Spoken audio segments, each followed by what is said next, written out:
அனைவருக்கும் வணக்கம். எல்லோரும் எப்படி இருக்கீங்க? நல்லா இருக்கீங்க நம்புகிறேன். நம்ம சேனலில் என்ன பார்க்க போகிறோன்னு பார்த்தீங்கன்னா, நம்ம புதுசாக கண்டென்ட் போட்டுருக்கோம். இப்போ அதே போல் ஒரு கோயில், திருச்செந்தூர் கோயில் பற்றி சூப்பரான ஸ்டோரி நம்ம பார்க்க போகிறோம். அது என்னென்னு பார்த்தீங்கன்னா, திருச்செந்தூர் முருகன் கோயிலுக்கு சந்தன கொடிமரம் கொண்டு வந்த எருமை பற்றி நம்ம பார்க்க போகிறோம். அது என்ன எருமை மாடுன்னு பற்றி சொல்லணுன்னு பார்க்குறீங்களா?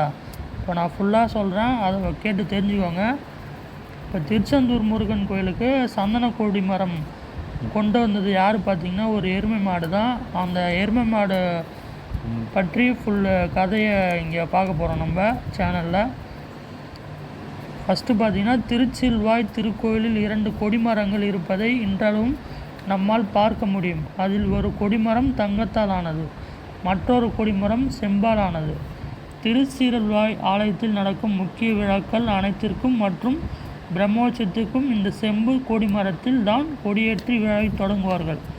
அதெல்லாம் சரி, அது என்ன திருச்சில்வாய் என்று கேட்கிறீர்களா?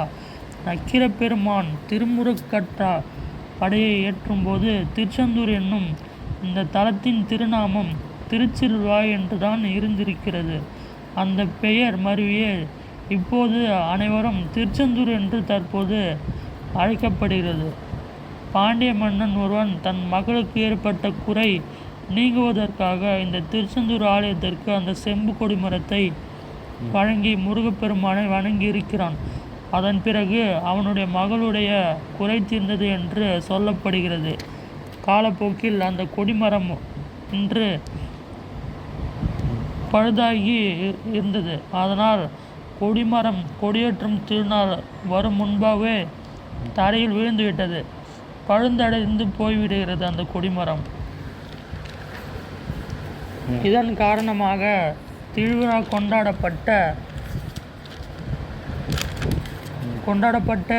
கொண்டாடப்பட இயலாது என்று நிலை ஏற்பட்டது. இதை அறிந்த முருக பக்தர்கள் கண்ணீர் விட்டு புலம்பி வேதனை அடைந்தார்கள். கொடிமரத்திற்காக திருச்செந்தூர் ஆலயத்தில் திருவிழா தடைப்படக்கூடாது என்று முருகனிடம் முறையிட்டனர். பக்தர்களின் வேண்டுகோளை ஏற்று திருச்செந்தூர் முருகன் ஒரு அற்புதமான திருவிளையாடலை நடத்தினார். அந்த காலகட்டத்தில் எருமை மாடு ஒன்று திருச்செந்தூர் கோயிலை வலம் வருவதை வழக்கத்தில் கொண்டிருந்தது. முதலில் இதை சாதாரணமாக பார்த்த பகுதி மக்கள் நாளடைவில் அந்த எருமை மாட்டுக்கு முருகன் அருள் இருப்பதாக பேசத் தொடங்கினார்கள். அந்த எருமை மாடு பற்றி தென் தமிழகத்தில் பரபரப்பாக பேசப்பட்டது. அந்த எருமை மாடு திருச்செந்தூர் ஆலயத்தில் வலம் வந்ததும் சண்முக விலாசம் பகுதிக்கு வந்து சிறிது நேரம் நிற்கும்.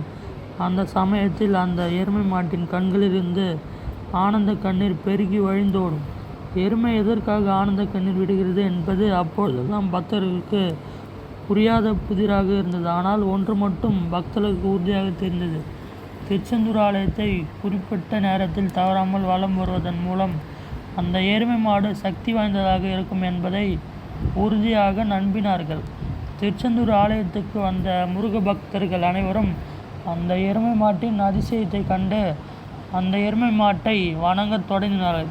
இந்த நிலையில் தான் பாண்டிய மன்னன் அமைத்து கொடுத்த இந்த செம்பு கொடிமரமானது பழுதடைந்து விழுந்துள்ளது. கொடிமரம் விழுந்த தினத்தன்று எருமை மாட்டும் நிறைய மாறுதல் ஏற்பட்டதையும் பக்தர்கள் கண்டார்கள். எருமை மாடு திடீரென கடலுக்குள் சீறி பாய்ந்தது. தூரத்தில் சந்தன மரம் மிதந்தபடி வந்துள்ளது. எருமை மாடு தனது கொம்புகளால் அந்த சந்தன மரத்தை கடலோரத்தை நோக்கி தள்ளி கொண்டு வந்திருக்கிறது. அந்த சந்தன மரம் வைத்து கொண்டு புதிய கொடிமரம் தயாரிக்க அனைவரும் அர்ச்சகர்கள், ஊர் மக்கள் அனைவரும் முடிவு செய்தார்கள். பின்னர் திருச்செந்தூர் முருகன் இந்த விளையாட்டை நடத்திருக்கலாம் என்று மக்கள் யோசித்தார்கள். திருச்செந்தூர் முருகன் இலங்கை கண்டியை தலைமையிடமாக கொண்டு ஆட்சி செய்து வந்த மன்னனின் கனவில் தோன்றினார். மன்னனிடம் தோன்றி, என் கோயிலுக்கு உள்ளே இருந்த கொடிமரம் பழுதாகிவிட்டது. அதனால் நீ ஒன்று செய்வாய் என கேட்டுள்ளார் முருகன். இலங்கை மன்னனிடம் சந்தன மரத்தை வெட்டி கடலுக்குள் போட்டுவிடு, அது தானாக திருச்செந்தூர் வந்து சேர்ந்துவிடும் என்று முருகன் கனவிலே சொல்லியுள்ளார். அதன்படி மன்னனும் செய்துள்ளார்.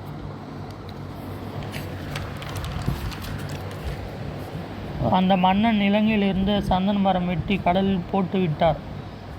அதன் தானாக கடல் மிதந்து வந்து உள்ளது. எருமை மாட்டின் உதவியுடன் திருச்செந்தூர் கடலோரத்தில் வந்து சேர்ந்து விடுகிறது அந்த சந்தன மரம். முருகன் தனக்கு உதவி பண்ண எருமை மாட்டின் அடையாளமாக அர்ச்சகர் மூலயமா முருகன் சொன்னதை, எருமை மாடு முதிர் காலத்தில் கல் எருமையாக தம் கோயிலில் இருக்க வேண்டும் என்று அந்த அர்ச்சகர் மூலயமா அனைவரிடம் சொல்லியுள்ளார். அதன்படி எருமை மாடும் கல் எருமையாக மாறி திருக்கோயிலில் அனைவரும் வழிபட்டார்கள். 1000 ஆண்டுகள் அதன் பின்னர் சிலையை பராமரிக்கவில்லை.